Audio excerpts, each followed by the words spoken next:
Καλησπέρα. Καλησπέρα. Από την Κιβωτό των Αετών, λοιπόν. Εγώ κάλεσα προσωπικά την Μαργαρίτα τη Μιλωνά και η Μαργαρίτα είναι ψυχολόγος με μεταπτυχιακό στην εκπαιδευτική ψυχολογία και την κάλεσα για να μιλήσουμε για τα παιδιά. Αρχικά, σε ευχαριστώ πάρα πολύ που με κάλεσες εδώ στο χώρο σου. Στην Κιβωτό των Αετών. Στην Κιβωτό των Αετών. Είναι πολύ όμορφο να μιλήσουμε σήμερα για κάτι τόσο σημαντικό που αφορά και τα παιδιά και τους γονείς και τους προπονητές και γενικότερα νομίζω και όλη την κοινωνία. Τι είναι αυτό που θα μιλήσουμε? Θα μιλήσουμε για τα παιδιά, για τα λίγο πιο ζωηρά παιδιά. Δεδομένου ότι και εγώ ήμουν ένα τέτοιο παιδί και όταν πέρασαν τα χρόνια προσπάθησα και εγώ να αλλάξω τον εαυτό μου και σαν προπονητής προσπαθώ να βρω λύσεις. Και φώναξα εσένα που είσαι ειδικός για να βρούμε κάποιες απαντήσεις. Κυρίως για το bullying και για το πώς να το διαχειριζόμαστε. Ναι. Ας ξεκινήσουμε τώρα με αυτά τα παιδιά. Εγώ ήθελα να σε ρωτήσω αν εγώ, σαν προπονητής, ωραία, έρθει ένα παιδί το οποίο είναι κάποιος πιο ζωηρό και έρθει σε μένα. Εγώ το μάθω να παίζει ξύλο, ωραία, και βγει έξω και το κάνει αυτό. Και το μάθω και αυτό και ξανά έρθει σε μένα. Και εγώ τι κάνω, τον δέχομαι ή τον διώχνω? Στην περίπτωση που ένα παιδί έρθει σε σένα και βγει έξω και ρίχνει ξύλο, ή έρχεται στην ομάδα, ας πούμε, και κάνει χαμό? Και στην ομάδα κάνει χαμό, είναι ενοχλητικό και για την ομάδα μου. Ωραία, πειράζει τα άλλα τα παιδιά και έχω μάθει και ότι έξω παίζει ξύλο. Ωραία, του έχουν κάνει συλλήψεις η αστυνομία. Εγώ τι κάνω σε αυτή την περίπτωση? Να το πάω ένα βήμα πίσω, να πούμε τι είναι αυτό το bullying, ρε παιδί μου. Τι είναι, τελικά το παιδί που κάνει bullying είναι ένα κακό παιδί? Τι συμβαίνει σε αυτή την περίπτωση? Γιατί το bullying και το παιδί που το κάνει δεν είναι η προσωπικότητά του, αυτή ο χαρακτήρας του, είναι το σύμπτωμα. Γιατί το bullying είναι ένα ομαδικό θέμα, δεν αφορά μόνο το παιδί. Αφορά οικογένεια, προπονητές, γονείς. Είναι κάτι που το επηρεάζει η ομάδα. Όπως και το ενισχύει η ομάδα. Και στην περίπτωση, ας πούμε, τώρα που μου λες, θα αναφερθώ πιο συγκεκριμένα. Ωστόσο, πρώτα, θέλω να πω ότι το παιδί αυτό σε καμία περίπτωση δεν είναι κακό παιδί. Είναι ένα παιδί που νιώθει ότι δεν ανήκει, ένα παιδί το οποίο φοβάται, έχει μικρύνει τον εαυτό του για να χωρέσει, ίσως σε κάποιες περιπτώσεις, στη ζωή του στο σύνολο. Και αυτό το παιδί με αυτόν τον τρόπο ζητάει προσοχή. Αλλά το κάνει με επιθετικότητα. Και σύμφωνα και με έρευνες, τα παιδιά που ασκούν bullying είναι τα παιδιά που κουβαλάνε χρόνια ανασφάλεια. Ωραία. Εγώ, ας πούμε, όσο το έχω εμπειρικά μιλώντας και όχι επιστημονικά, εγώ προσπαθώ να τους δώσω αγάπη, να τα αγκαλιάσω. Γιατί όπως έχω ξαναπεί και στο παρελθόν, άμα εγώ τον διώξω, ο άλλος τον διώξει, ο παράλληλος τον διώξει, αυτό το παιδί μετά τι θα γίνει, τι θα απογίνει? Και ξέρω ότι υπάρχει μια πολύ μεγάλη μερίδα και από την κοινωνία και από την οικογένεια και από παντού. Άρα τι κάνουμε? Δηλαδή η δικιά σου συμβουλή, πιο επιστημονική προσέγγιση, ας πούμε, ποια είναι? Τι κάνουμε όταν αυτό το παιδί το κάνει και το επαναλαμβάνει αυτό συνέχεια? 1, 2, 3, 4. Πώς εγώ θα κινηθώ? Ποια θα είναι η τακτική μου? Σε καμία περίπτωση δεν το διώχνεις. Γιατί αν το διώξεις, είναι σαν να το επιβεβαιώνεις στην ταμπέλα που του έχουν βάλει. Γιατί τι συμβαίνει? Ας πάρουμε παράδειγμα ένα παιδί το οποίο έχει μια άσχημη συμπεριφορά. Πάει το παιδί, κάνει αυτή την άσχημη συμπεριφορά, έρχεται ο γονιός, το φωνάζει, του βάζει κάποια ταμπέλα, είσαι κακό παιδί. Την παίρνει το παιδί αυτή την ταμπέλα, είμαι ένα κακό παιδί. Και προσπαθεί κάθε φορά να την επιβεβαιώνει αυτή την ταμπέλα. Οπότε, αν πας εσύ και του πεις φύγε, είναι σαν εκείνη τη στιγμή να του επιβεβαιώνει την ταμπέλα αυτή. Ότι ναι, είμαι ένα κακό παιδί. Και τα παιδιά συνήθως δεν ακούνε αυτό που τους λέμε να κάνουν, ακούνε αυτό που βλέπουν ότι περνάει. Ωραία. Δηλαδή... Δεν απάντησα, ναι, δεν απάντησα στο τι κάνουμε με αυτό το παιδί. Ναι. Απλά το πάω ένα βήμα πίσω για να δούμε τι συμβαίνει από πίσω, ώστε να φτάσουμε και στο πώς μπορούμε έτσι να το διαχειριστούμε όλο αυτό. Ωραία. Άρα υπάρχει μια δόμηση πίσω από όλα αυτά. Υπάρχει σίγουρα, ναι, γιατί αυτό με τις ταμπέλες είναι πολύ σημαντικό. Και θα μου πεις και εσύ αν και μέσα στην ομάδα γίνεται, με προπονητές, και γιατί όταν δούλευα στη σχολεία είχα δει να συμβαίνει με εκπαιδευτικούς π.χ. Ποιο? Ότι πολλές φορές λέγονται φράσεις οι οποίες αντί να σταματάνε την επιθετικότητα και το bullying, το διανθίζουν. Όπως, αν σε βαρέσει, ρίξ του κι εσύ, αν σου ρίξει μία, ρίξ του 10. Άστο είναι παιδιά, θα τα βρουν μεταξύ τους. Χαχαχά, φέρσου σαν άντρας. Και άλλες τέτοιες φράσεις, οι οποίες το ενισχύουν όλο αυτό, αντί να το έτσι ηρεμούν. Έχεις δει εσύ κάτι τέτοιο να συμβαίνει? Σαν διαχείριση, ας πούμε, από προπονητές, από γονείς, ίσως. Εγώ λοιπόν έχω υπάρξει και θύμα σε αυτό και θεατής σε αυτό. Θύμα ως προς τι. Θύμα δεν ήμουνα ποτέ, αλλά με έχουν διώξει από σχολή, επειδή είχα μια διαφορετική συμπεριφορά από έναν προπονητή. Όταν λες διαφορετική συμπεριφορά, Κοίτα, είχα πάει, ήμουνα σε πιο νεαρή ηλικία, έκανα box και με έβαλε με ένα παιδί το οποίο έκανε παραπάνω καιρό box από μένα και με χτύπαγε. Εγώ όμως ήμουν παλαιστής. Με χτύπαγε. Και εγώ από τα νεύρα μου τον πήρα, τον έριξα κάτω, ανέβηκα από πάνω και τον άρχισα να τον χτυπάω κι εγώ. Καλά όμως, σωστά. Ο άλλος με πήρε και μου λέει: βγες έξω από τη σχολή έτσι, και τώρα κάνει και βιντεάκια στο TikTok. Αυτός ο προπονητής. Τέλος πάντων, δεν λέω ποιος είναι. Και μου λέει: βγες έξω, λέει, από τη σχολή. Και δεν μπήκε στη διαδικασία να με ρωτήσει γιατί εγώ το έκανα αυτό, 11 χρονών παιδί. Εσύ πώς ένιωσες τότε, θυμάσαι? Σκατά ένιωσα. Πώς να ένιωσα. Αφού το θυμάμαι μέχρι τώρα 33 σε λίγες μέρες. Και μου έχει συμβεί και ως θεατής σε ένα άλλο γυμναστήριο πάλι. Ξέρω λίγο, έφυγα από την ερώτηση που έκανες. Βλέποντας έναν άλλον προπονητή να κάνει μια λεκτική επίθεση σε ένα παιδί, πολύ δυνατή λεκτική επίθεση, δηλαδή άμα του δινόταν και ευκαιρία, εγώ πιστεύω θα τον βάραγε. Κομπλεξικός μάλλον, άλλος. Και θεωρώ ότι ένα πολύ μεγάλο ποσοστό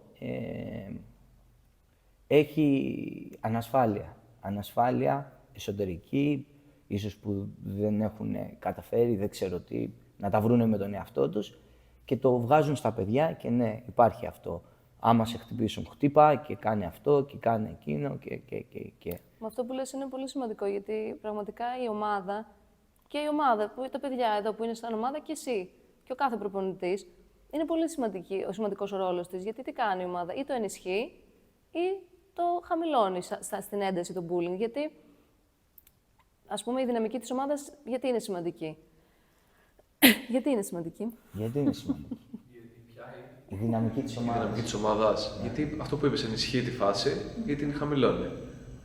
Αλλά γιατί. Αν δεν υπάρχει κοινό, δεν υπάρχει παράσταση. Αν εγώ τώρα είμαι το παιδί που θα κάνω Αυτό που είπες θέλει τέτοιο. Αν δεν υπάρχει κοινό, δεν υπάρχει παράσταση. Δεν θα γίνει χαμούλης. Ναι. Εγώ λοιπόν, αν σκεφτούμε, όταν εγώ ας πούμε, είμαι το παιδί που θα κάνω bullying, υπάρχουν κάποιοι ρόλοι ανάμεσά μας. Εγώ είμαι το παιδί που θα κάνει το bullying, εσύ είσαι το θύμα που θα σου κάνω το bullying σε σένα, ας πούμε. Εσύ είσαι αυτός που κοιτάει και γελάει. Ο άλλος είναι κάποιος που με ενισχύει, είναι ο βοηθός μου. Ο άλλος μπορεί να είναι αυτός που θέλει να μιλήσει, αλλά φοβάται. Και ο άλλος είναι τελικά που συμμετέχει σε όλο αυτό. Όλοι αυτοί είναι ρόλοι. Δηλαδή, τώρα θες να ρωτήσεις. Θέλω να κάνω μια ερώτηση. Έχεις δει τέτοια περιστατικά, έτσι. Ναι, και κυρίως στα σχολεία και ατομικά. Το κάνει κάποιος άνθρωπος αυτό μόνος του, δηλαδή να κάνει bullying και να είναι μόνος του. Ή συνήθως όντως. Αυτό πλέον είναι σχιζοφρένεια να είναι μόνος σου, νομίζω. Μπορεί. Να σε ευχαριστεί εσένα μέσα σου. Είναι όντως αυτό που είπες, δηλαδή το βλέπεις να συμβαίνει, είναι κάτι το οποίο γίνεται. Συνήθως, το πιο συνηθισμένο είναι ανομαδικά. Υπάρχουν και τέτοιες περιπτώσεις, αλλά το πιο συνηθισμένο είναι το ενισχύει η ομάδα. Και εγώ το ακούω αυτό, είναι σωστό, από τη δικιά μου τη μικρή εμπειρία. Και θέλω να πω, αυτό ήταν και η απάντηση νομίζω στην ερώτηση πριν, τι κάνουμε. Άρα δηλαδή ένα τέτοιο παιδί, η λύση είναι να το απομονώσεις. Όχι να το διώξεις, να το απομονώσεις και να χτίσεις σιγά σιγά. Να του αλλάξεις ρόλους. Γιατί οι ρόλοι μας, σε όλους μας, είναι η ταυτότητά μας. Άρα με το να του δώσεις εσύ άλλο ρόλο, αυτός μαθαίνει να επιβεβαιώνει σιγά σιγά το παιδί αυτό έναν άλλο ρόλο. Και όχι το ρόλο του είμαι ο κακός, είμαι αυτός που κάνει bullying. Και τραβάει την προσοχή, ας πούμε. Αλλά αυτό, αν το πάμε ένα βήμα πίσω, όλα αυτά που είπαμε για τους ρόλους της ομάδας, τα παιδιά πρέπει να ενημερωθούν γι' αυτό. Από έναν προπονητή, ο οποίος γνωρίζει. Γιατί εγώ δέχομαι και είμαι εντάξει με τα άτομα που δεν γνωρίζουν. Αλλά επειδή όσοι ασχολούνται με παιδιά είναι πολύ σημαντικό να γνωρίζουν. Έτσι, εμένα με εκνευρίζει αρκετά το ότι ένας άνθρωπος δεν πάει να μάθει. Αυτό δηλαδή θεωρώ ότι είναι το επιλήγμα. Και στους εκπαιδευτικούς και στους προπονητές. Εγώ γι' αυτό κιόλας σε φώναξα. Εγώ δεν είμαι γνώστης. Έχω κάνει μια μικρή. Ένα χρόνο έκανα για να πάρω το πτυχίο της προπονητικής. Και έκανα μια μικρή, πώς να σου πω, περατζάδα από την αθλητική ψυχολογία. Δεν έχω πολύ γνώση. Εγώ, ας πούμε, στο είχα πει και τις προάλλες ότι εγώ διάβασα την Καινή Διαθήκη και πορεύομαι με αυτήν, με την αγάπη δηλαδή. Προσπαθώ Ψάχνεσαι όμως και αυτό είναι πολύ σημαντικό. Ναι, ψάχνουμε και γι' αυτό και σε φώναξα. Μα οι προπονητές δεν χρειάζεται να είναι ψυχολόγοι. Ούτε οι γονείς, ούτε οι εκπαιδευτικοί. Απλά χρειάζεται να έχουν στο μυαλό τους ότι με τη σιωπή τους εκπαιδεύουν τα παιδιά. Είτε θετικά είτε αρνητικά. Όταν εσύ δεν θα μιλήσεις όταν γίνεται μπροστά σου κάτι τέτοιο, ή θα το ενισχύσεις μάλιστα με το να γελάσεις ή με όλες αυτές τις φράσεις που είπαμε, εκεί κάνεις κακό. Δεν χρειάζεται απαραίτητα να ξέρεις ακριβώς τον τρόπο που πρέπει να διαχειριστείς τις καταστάσεις, αρκεί να ενδιαφερθείς να μάθεις και να μην το ενισχύεις στην τελική. Να ξέρεις τι δεν πρέπει να κάνεις τουλάχιστον.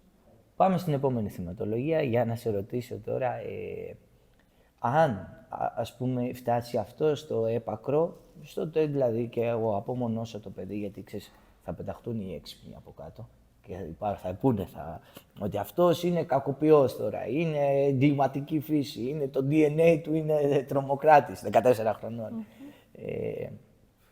Αν αυτός όντως είναι αυτό που είπα τώρα και επιβεβαιώνεται από κάτω από τα σχόλια, εκεί δηλαδή που έχει κάνει σοβαρά παραβατικά πράγματα έξω, έχει χτυπήσει, έχει στείλει κόσμο στο νοσοκομείο και εγώ τον εκπαιδεύω ακόμα εδώ. Να το κάνει αυτό σωστά έξω, κατάλαβες. Εκεί, σε εκείνη την περίπτωση, εγώ θέλω να σε ρωτήσω, ίσως είναι καλό να ρωτήσουμε μια, ας πούμε, κοινωνική υπηρεσία, να ενημερώσουμε κάποιον φορέα, να το αναλάβει ψυχικά αυτό το παιδί, γιατί προφανώς αυτό το παιδί για να συμπεριφέρεται με τέτοια κατάσταση δεν έχει οικογένεια, δεν έχει κάποιον και αν έχει, είναι σαν να μην έχει. Δεν πρέπει να ρωτήσω, να ενδιαφερθώ. Το Κάτι να πιο κάνω, ωραίο δηλαδή, είναι αυτό να συμβαίνει, εννοείται να ενδιαφέρεσαι. Στο τέλος δηλαδή, το τελευταίο στάδιο, ας πούμε, ποιο είναι. Όταν έρχεται ένα παιδί εδώ και οι γονείς, υπάρχει ενημέρωση πώς χρησιμοποιώ αυτό το εργαλείο, γιατί πρόκειται περί εργαλείου αυτό που τους μου δίνεις, η δύναμη αυτή που παίρνω από εκεί, οι γνώσεις. Πώς το χρησιμοποιώ αυτό, πού πρέπει να το χρησιμοποιώ και πώς. Το χρησιμοποιώ έξω από την ομάδα, το χρησιμοποιώ για έλεγχο και αυτοάμυνα, ας πούμε, ή το χρησιμοποιώ για να βγαίνω από εδώ και να ρίχνω ξύλο. Δεν νομίζω να υπάρχει κάποια ενημέρωση. Στα περισσότερα που έχω πάει εγώ δεν ενημερώθηκα. Άρα ξεκινάμε από εκεί. Από την ενημέρωση των παιδιών, της ομάδας, ώστε σιγά σιγά να χτίσουμε ένα πλαίσιο. Να ξέρει το παιδί μέχρι πού μπορεί να πατήσει. Γιατί ένα παιδί που κάνει bullying και γενικότερα όλα τα παιδιά θέλουν όρια. Το ζητάει ο οργανισμός τους δηλαδή αυτό.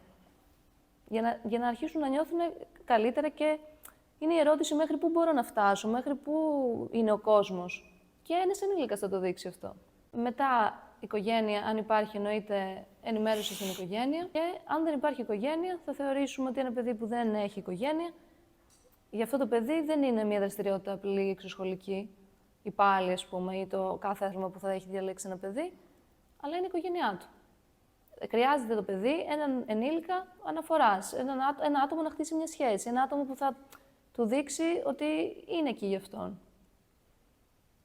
Και αν δεν έχει. Εγώ τώρα είμαι ο δικηγόρος του. Γίνεσαι εσύ, ο προπονητής, ο εκπαιδευτικός, αν δεν υπάρχει γονέας δηλαδή. Και εσύ τι κάνεις σε αυτές τις περιπτώσεις. Και κατά πόσο είναι ικανός ένας άνθρωπος, πιστεύεις εσύ, να το κάνει αυτό. Δηλαδή να μην δει ένα παιδί σαν ευρώ και να το δει σαν οικογένειά του. Σαν παιδί του. Θα ήθελα να πιστεύω ότι υπάρχουν πολλά άτομα που Ωραία. έχουν συναίσθηση. Τότε ζεις μάλλον σε κάποιο όνειρο. Θα ήθελα να πιστεύω, ακόμα και να μην υπάρχουν. Γι' αυτό θα είναι καλό να μπουν και ψυχολόγοι και στον αθλητισμό και στις ομάδες, ειδικά όσον αφορά τις ομάδες των παιδιών, ώστε να υπάρχει ένα άτομο, όχι να κάνει τον πυροσβέστη, γιατί εγώ έτσι ένιωθα στα σχολεία που ήμουν, σαν να είμαι πυροσβέστης, γινότανε κάτι και έλα να σβήσει τη φωτιά. Το θέμα είναι πριν από αυτό. Να υπάρχει με τα παιδιά, να κάνει role play, να τους δείχνει πράγματα, το τι συμβαίνει, να τα ενημερώνει και τους γονείς και τους προπονητές, ώστε να μην πέφτει ένα τέτοιο βάρος στον προπονητή, ο οποίος, δεν είναι ακριβώς ο ρόλος του αυτός και δεν ξέρει ακριβώς και πώς να το διαχειριστεί. Αν και καλό είναι, είπαμε, να έχει μια κατάρτιση εφόσον ασχολείται με τα παιδιά. Ωστόσο, τώρα αν ένα παιδί βγαίνει έξω και ρίχνει ξύλο και έρχεται τώρα σε σένα, αυτό το παιδί εσύ δεν θα το διώξεις. Θα του αλλάξεις ρόλο, θα το δεχτείς, θα το κουβεντιάσεις αυτό που συμβαίνει, θα του πεις ότι αυτό που μαθαίνουμε εδώ είναι για αυτοέλεγχο, για αυτοάμυνα. Εσύ τα ξέρεις καλύτερα αυτά. Και θα του πεις ότι εγώ σε θέλω εδώ, στην ομάδα, δεν σε διώχνω. Δηλαδή, σαν να σχολιάζει τη συμπεριφορά του και όχι το ίδιο του παιδί, ότι είναι ένα κακό παιδί. Είπαμε ότι αυτό δεν το θέλουμε καθόλου, γιατί το επιβεβαιώνει στην ταμπέλα. Όμως του δίνεις ένα άλλο ρόλο. Δηλαδή, του λες ότι μέχρι να μάθω ότι δεν χρησιμοποιείς αυτό που σου μαθαίνω εδώ έξω για να ρίχνεις ξύλο, τότε όσο είσαι εδώ θα αλλάξεις ρόλους. Τι θα κάνεις, μπορεί να σε βοηθάει με τον εξοπλισμό, μπορεί να τον βάλεις να προστατεύει τα μικρότερα σε ηλικίες παιδιά. Άρα δηλαδή θα του δώσω και ευθύνες. Θα του δώσεις ευθύνες, ρόλους, ώστε να αρχίσει να χτίζει μία άλλη ταυτότητα. Γιατί είπαμε ότι ρόλος ίσον ευθύνη. Και να αρχίζει να επιβεβαιώνει άλλες ταυτότητες. Όχι του κακού παιδιού, να επιβεβαιώνει την ταυτότητα του βοηθού, του προστάτη των μικρότερων παιδιών. Και σιγά σιγά να αρχίζει να αλλάζει. Βλέπεις, λύσεις υπάρχουν. Εμείς οι άνθρωποι δεν τις βλέπουμε. Αυτό είναι το θέμα. Νομίζω ότι εκεί που πάσχει όλο το θέμα είναι ότι δεν υπάρχει πληροφόρηση και θέληση να γίνει αυτό. Είναι πιο πολύ πυροσβεστική η κατάσταση. Γίνεται κάτι, έλα τώρα να το λύσουμε, έλα ας πούμε στον ψυχολόγο. Και κάτι ακόμα που συμβαίνει πολύ. Συγγνώμη που σε διακόπτω, και μακάρι να ήταν έτσι. Πυροσβεστική. Ούτε πυροσβεστική λες, Ούτε πυροσβεστική. Δηλαδή, οι περισσότεροι, θα σου πω, επειδή εγώ είμαι σε αυτό το χώρο, έχουν μείνει πολύ παλιοί προπονητές, με παλιά μυαλά, συμπεριφέρονται διαφορετικά. Τώρα μην τους σουβαλιάζω όλους. Υπάρχουν και καλοί, υπάρχουν και κακοί. Παντού σημαίνει αυτό. Τα 5 δάχτυλα δεν είναι ποτέ ίδια. Απλά έχουν μείνει σε ένα παλιό τρόπο σκέψης και έχουν μείνει εκεί. Και δεν δέχονται την εξέλιξη. Και η εξέλιξη σαν εξέλιξη είναι σε όλα τα κομμάτια της ζωής. Δηλαδή, από το τρόπο του fighting που βλέπουμε, ας πούμε, μέχρι και στο UFC, τους Ντακιστανούς τώρα, ρεντί, που δείξανε κάτι που δεν υπήρχε. Το wrestling, το κομμάτι του, ναι, το κομμάτι του wrestling. Δεν έχω ιδέα. Αλλά το υποστηρίζεις. Ναι, δηλαδή, αντί να πάρουμε και να μάθουμε και να κάνουμε κι εμείς κλείνουμε τα μάτια και λέμε εμείς ξέρουμε. Ναι, η ευθεντία δηλαδή, ότι εγώ ξέρω και κανείς άλλος δεν ξέρει. Και έτσι δεν προχωράμε. Και έτσι δεν προχωράμε και μετά αυτό το κάθε παιδί μεγαλώνει με αυτό. Δηλαδή, εγώ ας πούμε τότε που σου είπα ότι με έδιωξε, που δεν μπήκε στη διαδικασία ανάρτηση, γιατί τον έριξες κάτω και τον χτύπησες. Αυτό που λες τώρα είναι ο χώρος διαμεσολάβησης, έτσι το λέμε εμείς, ψυχολόγοι. Χώρος, πώς το πες, χώρος διαμεσολάβησης. Γράφει τον D κάπου να το έχω, να το λέω στα παιδιά. Το παιδί που έχει κάνει bullying, το παιδί που το έχει δεχτεί και ο προπονητής μέσα και μιλάμε όλοι μαζί, όχι με πίεση. Όποιος θέλει να πει γιατί, πώς το βίωσε, τι συμβαίνει τώρα. Και υπάρχει μια έτσι κουβέντα που την κάνουμε όλοι μαζί. Εγώ τι θέλω να πω, ότι δηλαδή αν εγώ δεν ήμουν αυτός που είμαι μέσα μου ψυχικά, που δεν τα παρατάω σαν άνθρωπος, δηλαδή ό,τι και να συμβεί, ξανά θα σηκωθώ και ξανά και ξανά και ξανά. Εγώ τότε μπορούσα να είχα πει τέλος αθλητισμός για μένα, δεν μου κάνει αυτό όλο, γιατί με στεναχώρησε. Κυριολεκτικά με στεναχώρησε εμένα αυτό. Θυμάμαι, έσπασα και το κουδούνι από το σπίτι, πήγα, τράβηξα μια μπουνιά. Ναι, το έσπασα. Λέω γιατί με έδιωξε, ρε φίλε, αφού άλλος με βάραγε, λέω δυνατά εμένα. Δεν τον βάραγα εγώ. Εντάξει, μετά τον έδιρα όμως. Είδες πώς βγήκε η επιθετικότητα. Ναι, ένιωσε και την αδικία. Και άλλος να ήταν, ξέρω εγώ, στη θέση μου, μπορούσε να σταματήσει, να άφηνε το αθλητισμό και να του αρέσει αυτό. Γιατί κάποιοι τους αρέσει, καλός ή κακός, και υπάρχει πολύ μεγάλος κόσμος που τους αρέσει ο αθλητισμός γενικότερα, όχι μόνο οι πολεμικές τέχνες. Πάντα λέω, ας πούμε, και προσπαθώ τώρα, θα το πω και στα δικά μου παιδιά, δεν το έχω πει ακόμα, επειδή είμαι και προσπαθώ ακόμα να κερδίσω την εμπιστοσύνη τους. Είναι για μένα, ας πούμε, στο δικό μου το μυαλό και θα μου πεις άμα είμαι σωστά εδώ. Στο δικό μου το μυαλό είναι, επειδή τώρα ξεκινάμε κι εμείς, είναι μια νέα σχολή. Στο δικό μου το μυαλό είναι πρώτα να κερδίσει την εμπιστοσύνη του παιδιού, να μπορέσει να σε δει σαν δικό του κύο, πώς το λένε, άνθρωπο. Και το δεύτερο step στο δικό μου το μυαλό είναι εφόσον γιατί κάνουμε σκληρές προπονήσεις εδώ, δηλαδή ξεπερνάμε τον εαυτό μας και τα ανθρώπινα όρια, κυριολεκτικά, Δεν ξέρω αν παρακολούθησες καθόλου εμάς εδώ, κάνα story, τι κάνουμε. Είδα σκληροπυρηνικό. Πώς γαυγίζουμε εκεί πέρα. Μπορεί και να μην είδε και τώρα και να το πει για το βίντεο, για να φανεί ευγενική. Όχι, είδα. Και γι' αυτό είμαι και εδώ κιόλας, γιατί μου άρεσε πολύ που δεν μένεις μόνο σε αυτό, δηλαδή να προετοιμάσεις αθλητές, αλλά σε ενδιαφέρει να προετοιμάσεις ανθρώπους στην κοινωνία. Ναι, κύριε, και αυτό είναι πολύ σημαντικό. Αν ήθελες μόνο αθλητές, δεν θα ήμουν κι εγώ εδώ, γιατί είναι καλό, ναι, μεν, αλλά δεν είναι τόσο δυνατό. Πιο δυνατά βάρα, λοιπόν. Ήθελα, δηλαδή, μετά από όλο αυτό, όταν περάσεις το πρώτο step της εμπιστοσύνης και κατά τη διάρκεια της προπόνησης, θέλω να τους πω και να τους περάσω ότι ο κάθε άνθρωπος μέσα του, ωραία, πρέπει να ξέρει να σέβεται πρώτα απ' όλα τον εαυτό του. Και αν εγώ μπορώ και σέβομαι εμένα, σαν Χρήστος, εγώ είμαι οκ, μπορώ να περπατάω έξω. Τι είναι όμως αυτό είναι το ζήτημα. Τι είναι να τη σέβομαι τον εαυτό μου, ή τι είναι να πάρει time out, να χαλαρώσει. Δηλαδή, νιώθω ότι λέμε στα παιδιά πράγματα, αλλά δεν τους έχουμε δείξει, δεν τους έχουμε δώσει τα εργαλεία, δεν τους έχουμε δείξει πώς το κάνω αυτό, πώς μένω με τα συναισθήματά μου, τι κάνω όταν είμαι θυμωμένος, πώς σέβομαι, τι σημαίνει σέβομαι τον εαυτό μου. Γιατί αν έχω δει μια μαμά που δεν σέβεται τον εαυτό της, ένα μπαμπά που δεν σέβεται, που δεν φροντίζει τον εαυτό του. Ναι, αυτά είναι τα παραδείγματα. Ναι. Αλλά εγώ, ας πούμε, θα σου πω παράδειγμα. Εγώ, όταν θα πω σε ένα παιδί κάτι, θα του πω: κοίτα να δεις, εσύ τώρα βάρεσαι στο σάκο τόσα λεπτά, ωραία. Έκανες αυτή την προπόνηση που κάποιοι άλλοι άνθρωποι δεν μπορούν να την κάνουν. Εσύ ξεπέρασες τα όρια σου. Εσύ πλέον έχεις φύγει από την ανθρώπινη υπόσταση. Έχεις ξεφύγει παραπάνω. Εσύ δεν μπορείς να βγεις έξω, ωραία, στον δρόμο και κάποιος να σε βρίσει και να πας να τον χτυπήσεις. Δεν γίνεται. Γιατί λέω, αν εσύ έφτασες τώρα στο γυμναστήριο τον εαυτό σου εδώ, εσύ με το που σε βρίσει ο άλλος θα έρθεις εδώ. Εσύ εκείνη τη στιγμή δεν σέβεσαι τον εαυτό σου. Αν όμως έχω εγώ μάθει ότι το όπλο μου για να με καμαρώνουν οι άλλοι και να με θαυμάζουν είναι αυτό ακριβώς, το να ρίχνω ξύλο, γιατί να μη σέβομαι έτσι τον εαυτό μου. Θα πω εγώ που δεν έχω μάθει και δεν έχω μεγαλώσει σε πλαίσιο υποστηρικτικό, ας πούμε. Εσύ τώρα είσαι αυτός ο κακοπροαίρετος, ο hater που θα γράψει από κάτω. Έτσι δεν είναι. Πολύ σωστό αυτό που λες και θα ήταν το ιδανικό αν υπήρχε αυτό. Ναι, θα σου απαντήσω. Γιατί όταν αυτό που σου είπα ότι αυτό εδώ που έδειξα, να φτάσεις εδώ, ωραία, είναι, αυτό το εξηγώ και αυτό, δηλαδή κάθομαι, λέω πολλά λόγια, μιλάω. Όταν φτάνεις εδώ, να πάω να χτυπηθώ εγώ έξω με κάποιον που δεν γνωρίζει και εγώ γνωρίζω και δεν θέλει να χτυπηθεί ο άνθρωπος, απλά με έβρισε, μου είπε και να άντε γαμίσου. Και δεν ξέρουμε και τι είχε αυτό στο μυαλό του, μπορεί να είχε 1002. Εκείνη τη στιγμή εγώ μειώνω τον εαυτό μου.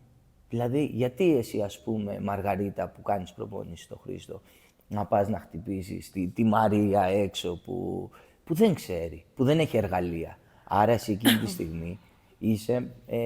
Δυνατός. Όχι, είσαι μπινές. Ωραία. Ναι, σε μια άλλη γλώσσα, αλλά για τη γλώσσα τη δική μου που είμαι ένα παιδί, το οποίο αισθάνομαι... Είμαι ένα παιδί, παίρνω παράδειγμα που κάνω bullying τώρα. Εγώ αισθάνομαι μεγάλο άγχος, στρες. Στην ουσία, ένα παιδί που κάνει bullying είναι ένα παιδί που δεν μπορεί να ρυθμίσει τον εαυτό του. Δεν μπορώ να ρυθμίσω τον εαυτό μου. Οπότε όλο αυτό το κάνω, το βγάζω προς τα έξω. Πώς το βγάζω? Με επιθετικότητα. Μετά πάμε στην ομάδα, ότι η ομάδα με θαυμάζει επειδή εγώ είμαι η δυνατή. Οπότε μου το ενισχύει αυτό. Οπότε ναι, θα βγω από εδώ, θα πάρω το τέλειο εργαλείο που μου δίνεις εσύ και την εκπαίδευση αυτή και όλη αυτή τη δύναμη θα τη χρησιμοποιήσω για να γίνω πιο ισχυρή. Που η ισχυρή για μένα είναι το να ρίχνω ξύλο και ο άλλος να με θαυμάζει ή να βάζω εγώ τους κανόνες, γιατί αυτό ξέρω να κάνω. Δηλαδή, αν το σκεφτούμε από τη μεριά του παιδιού, δεν είναι κακό. Αυτό έχω μάθει. Έρχομαι εδώ στην ομάδα για να το κάνω και πιο δυνατό όλο αυτό και να γίνω και να με θαυμάζουν περισσότερο και το βγάζω προς τα έξω. Ναι. Αυτό που λέω είναι κόντρα σε αυτό που μου λες. Ναι, είναι κόντρα. Ξέρω. Αλλά είναι και ο τρόπος που θα το περάσεις, θεωρώ, και εγώ αναφερόμουν στα άλλα τα παιδιά, όχι στα πιο επιθετικά. Στα πιο επιθετικά, εγώ ας πούμε... από σένα θέλω, που είμαι παιδί που κάνω bullying, θέλω να μου αλλάξεις το ρόλο. Να έρθω εδώ και τα λόγια εννοείται. Θέλω να μου δείξεις εσύ σαν παράδειγμα ότι πρέπει να κάνω αυτό που μου λες. Γιατί αν μου το πεις, μπορεί να περάσει από το ένα να φύγει από το άλλο. Αν όμως εσύ μου δείξεις με τον τρόπο σου και με τη στάση της δικής σου της ζωής και μέσα στην ομάδα και έξω ότι έτσι είναι και δεν μου το λες μόνο για λόγια, τότε θα με αγγίξεις σίγουρα λίγο παραπάνω. Και αν εσύ μου δώσεις ρόλους και μου αλλάξεις σιγά σιγά την ταυτότητα, τότε αυτό που λες θα έρθει και θα δέσει. Και τα λόγια δηλαδή, αλλά Και πρακτικά να μπορώ να έχω έναν ρόλο διαφορετικό, να υποστηρίξω κάτι άλλο, να βγω έξω και να υποστηρίζω με αυτό το εργαλείο που έχω, να προστατεύω τους μικρότερους, ας πούμε. Να το κάνω κάτι άλλο, όλη αυτή τη δύναμη, γιατί κάπως πρέπει να υπάρξω κι εγώ.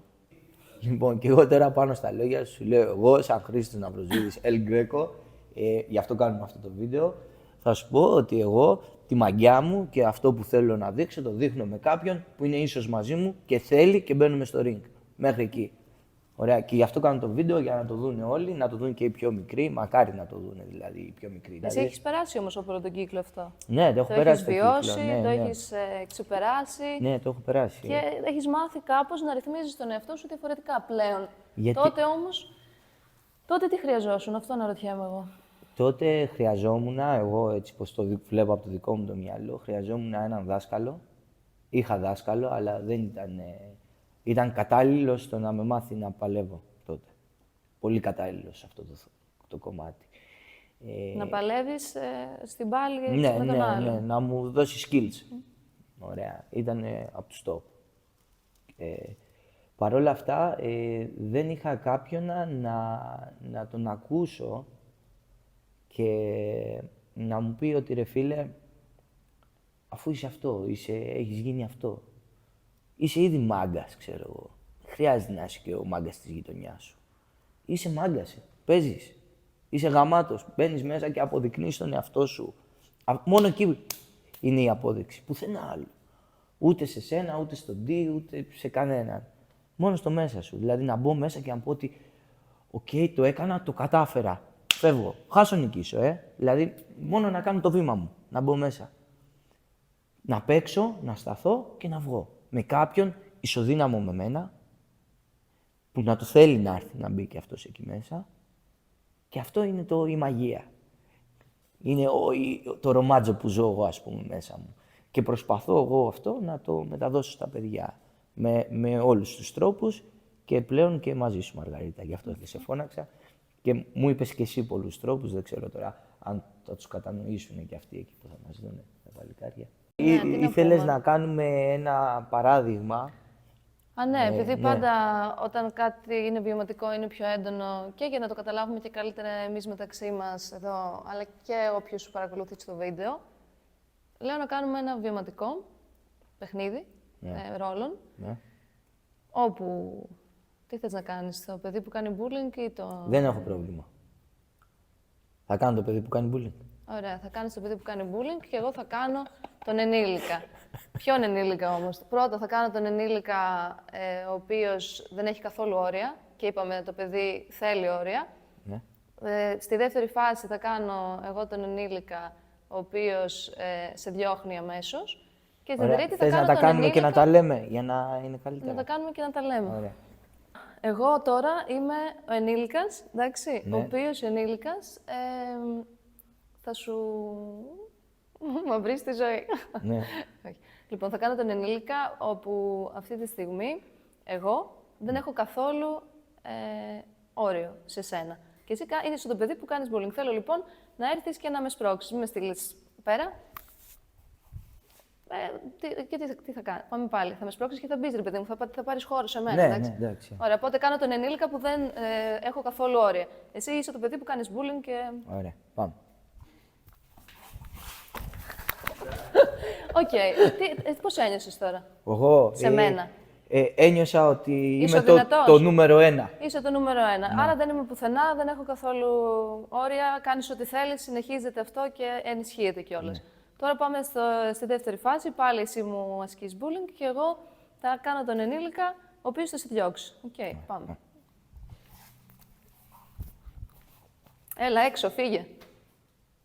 Τώρα με έκανες και ένιωσα και Πώς άσχημα. ένιωσες, Υποτιμητικά. Okay. Με νίκησες. Άρα σου επιβεβαίωσα την ταμπέλα. Και πάμε τώρα στο τελευταίο, όπου εγώ θα κάνω τον ενήλικα που είμαι εδώ για σένα, έχω όρια, δεν θέλω να πάθει κακό κανείς, ούτε εσύ, αλλά ούτε κανείς στην ομάδα, αλλά είμαι εδώ για σένα και έχω την σταθερότητα.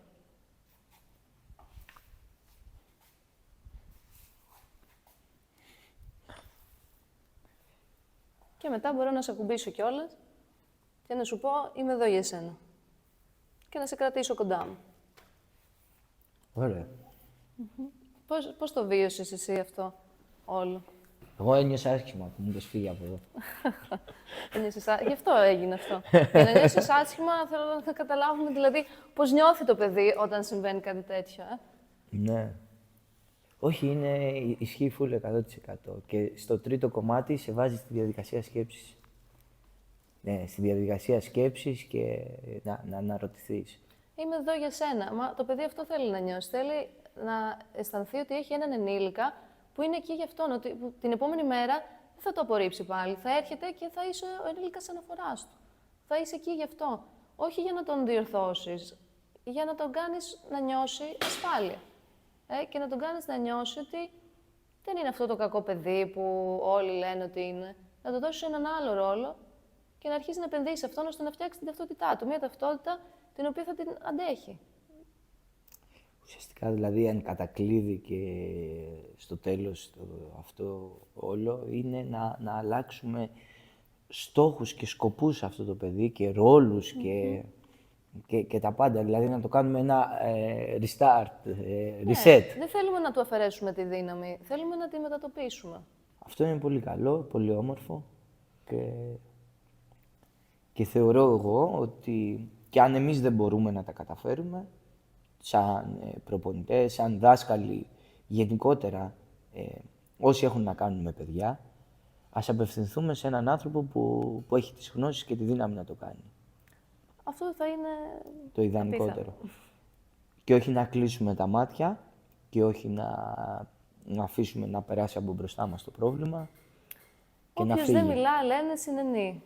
Οπότε, αν δεν σ' άρεσε αυτό, είναι της ομάδας. Ήταν ωραίο, ήταν καλό. Όποιος δεν μιλά, συνενεί. Και είναι αυτό που είπαμε, ότι οι προπονητές, οι εκπαιδευτικοί, οι γονείς, μπορεί να πούμε ότι δεν ξέρουν. Δεν πειράζει. Ας κάνουν την κίνηση να μάθουν, να πληροφορηθούν και να προσπαθήσουν να εφαρμόσουν κάποια πράγματα.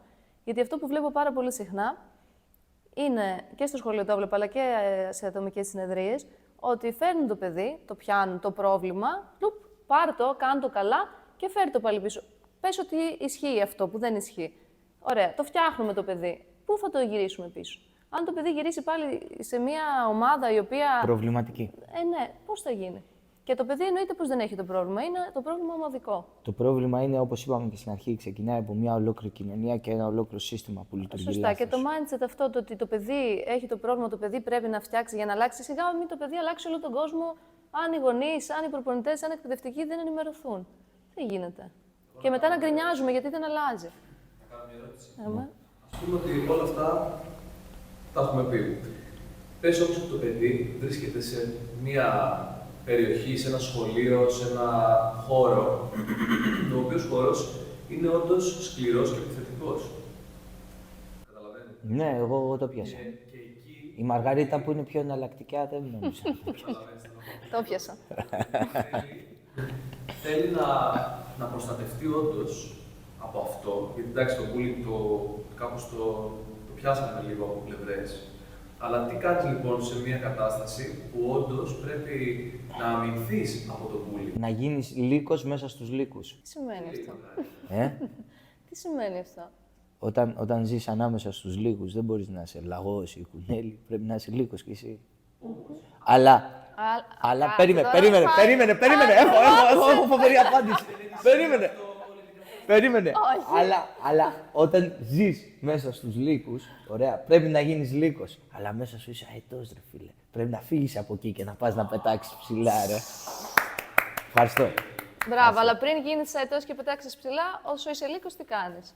Επιβιώνεις. Πώς? Μα η ερώτηση ήταν στην Μαργαρίτα, όχι σε μένα. Απάντησες όμως. Και αφού απάντησες, για να μην το πάρουμε και το κάνουμε αυτό. Είπα μια μαγεία, εντάξει, σταματάω. Όχι, δεν είναι ωραίο. Αρκεί να μην το πάμε στο άλλο level και καταλήξουμε να συνεχίζεται η αλυσίδα των λύκων. Τι κάνεις σε αυτή την περίπτωση? Σε αυτή την περίπτωση να πάρουμε ως δεδομένο ότι υπάρχει οικογενειακό πλαίσιο, δεν υπάρχει. Υπάρχει οικογένεια ομάδας. Είναι ολόκληρη η φάση έτσι. Να πούμε μια μεσαία κατάσταση που να μπορεί να πιάνει πολύ κόσμο. Τύπου ότι υπάρχει μια οικογένεια η οποία. Ας πούμε ότι δουλεύουν όλη μέρα και δεν έχουν τίποτα. Τα προβλήματά τους δεν μπορούν να ασχοληθούν πολύ με το παιδί. Είναι το κλασικό το συμβαίνει. Ναι, αυτό είναι πολύ κλασικό. Δεν μπορεί να ασχοληθεί ούτε η μάνα ούτε ο πατέρα του, και οι δύο δουλεύουν. Οπότε είναι ένα παιδί το οποίο θα πηγαίνει, π.χ. λέμε τώρα παράδειγμα στο ΕΠΑΛ. Εκεί υπάρχουν άτομα τα οποία μεταξύ του υπάρχει το bullying, θα υπάρχει το ξύλο. Υπάρχουν αυτά τα πράγματα. Εκεί τι κάνει σε μια τέτοια κατάσταση? Εκεί θα πάρουμε ως παράδειγμα όλα αυτά που λέγαμε πριν, ότι καλό είναι ακόμα και και στο ΕΠΑΛ και σε όλα τα σχολεία να τα προλαβαίνουμε αυτές τις καταστάσεις, να μην φτάνουμε σε αυτές τις καταστάσεις. Άρα γυρνάμε πάλι στην ενημέρωση.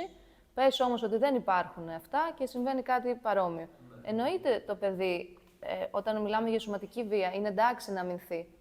Είναι εντάξει να απευθυνθεί σε έναν καθηγητή που είναι σαν πρόσωπο αναφοράς για αυτόν, να έχουν μια καλύτερη σχέση. Είναι εντάξει να ασχοληθεί πλέον που υπάρχουν ψυχολόγοι, σαν πυροσβέστες, είπαμε στα σχολεία, να απευθυνθεί στον ψυχολόγο. Στον πυροσβέστη. Τα πρώτα βήματα δηλαδή, έτσι, που είναι καλό να γίνουν.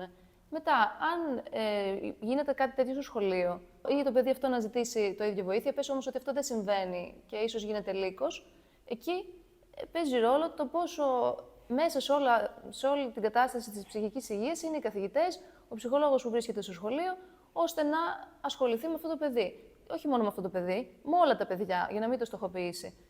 Άρα, σε μια πρώτη φάση, σίγουρα παίζει ρόλο το πόσο έτσι δομημένο και πληροφορημένο είναι το σχολείο και αν έχει ψυχολόγο και αν οι καθηγητές ενδιαφέρονται. Ώστε να γίνει έτσι μια πρώτη αρχή. Η οικογένεια.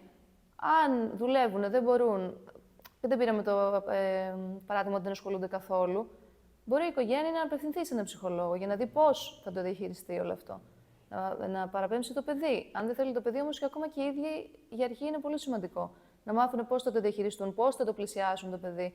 Γιατί όταν σημαίνει κάτι τέτοιο στο σχολείο και περνάει τέτοιες δυσκολίες, δηλαδή τώρα πήραμε το παράδειγμα ότι το δέχεται το bullying, ας πούμε, στο σχολείο ή μια μορφή επιθετικότητας, είναι δύσκολο να το σηκώνει αυτό. Και πολλές φορές τα παιδιά ντρέπονται και να μιλήσουν. Ντρέπονται να πάνε στο σπίτι και να πούνε «Α, μαμά, έγινε αυτό και με χτύπησαν ή με βρίζουν». Το θεωρούν ντροπή, που δεν είναι ντροπή, έτσι, σε καμία περίπτωση. Το να μοιραστείς αρκεί να νιώθεις ασφάλεια.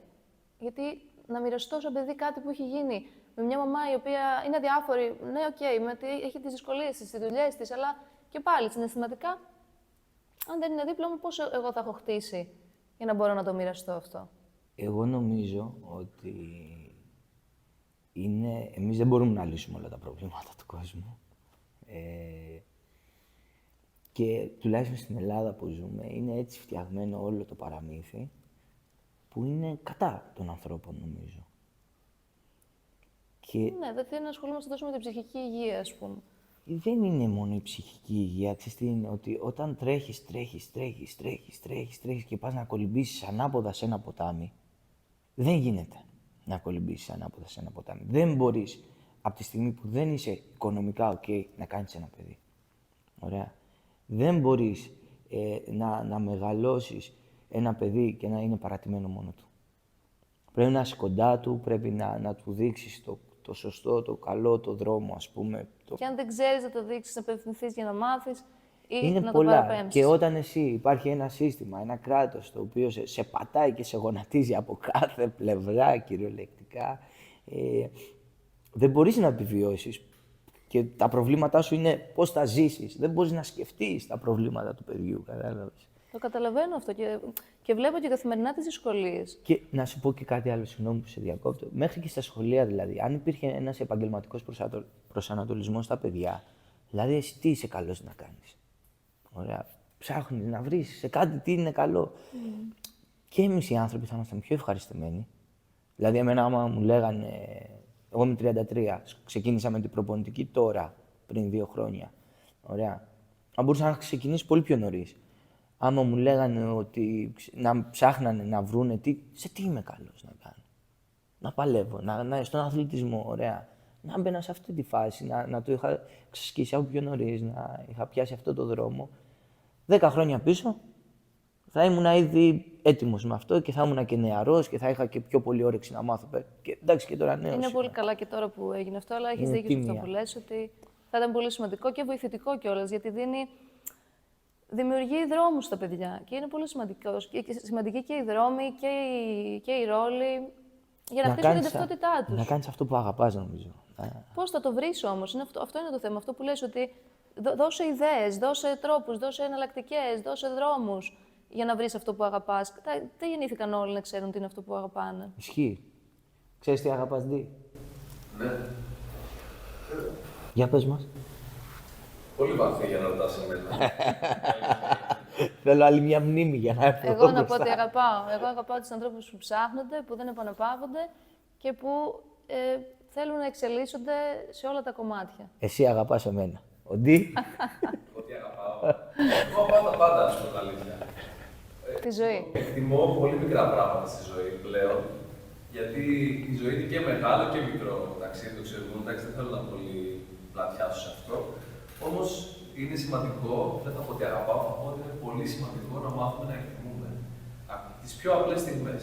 Αυτό είναι το πιο σημαντικό. Γιατί έχουμε χαζέψει λίγο με τα scrolling, με τα ίντερνετ και με τα Και τώρα αυτό που κάνουμε, γιατί το κάνουμε? Για να τους χαζέψουμε στα scrolling, δεν το κάνουμε.